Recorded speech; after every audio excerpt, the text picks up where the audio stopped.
اللہ کی عبادت کرو، اللہ کے ساتھ کسی کو شریک قرار نہ دو۔ انبیاء کو یہ حکم دیا ان اعبدوا اللہ واجتنبوا الطاغوت، لوگوں کو یہ پیغام دے دے کہ لوگ اللہ کی عبادت کریں اور طاغوت سے اپنے آپ کو بچائے۔ طاغوت ہر وہ سرکش، ہر وہ ظالم جو اللہ کے قانون کے مقابلے پر، اللہ کے نظام کے مقابلے پر، اللہ کے دستور کے مقابلے پر لوگوں کو مجبور کرے، اپنے نظام کی طرف لوگوں کو دعوت دے، لوگ اس کے ہاتھوں مجبور ہو جائے، انا ربکم الاعلی کا نعرہ بلند کر دے، ورلڈ آرڈر میرا چلے گا، اس بات کا اعلان کر دے۔ فرمایا واجتنبوا الطاغوت، طاغوت کا انکار کرو گے، کسی کی اطاعت نہیں ہوگی، کسی کی سپرمیسی نہیں ہوگی، اطاعت اور بندگی، پوجا اور پرستش ایک اللہ کی ہوگی۔ قل ان صلاتی ونسکی ومحیای ومماتی للہ رب العالمین، اعلان کر دیجئے میری نماز، میری قربانی، میرا جینا،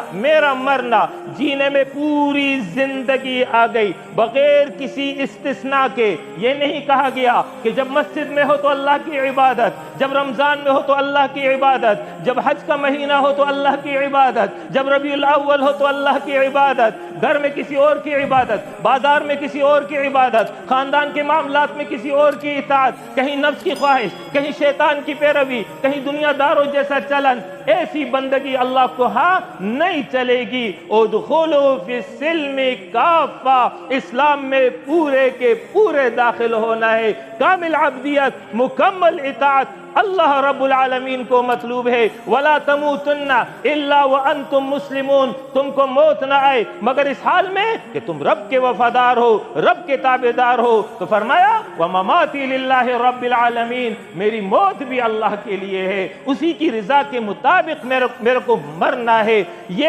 اللہ رب العالمین کو ہم سے مطلوب ہے۔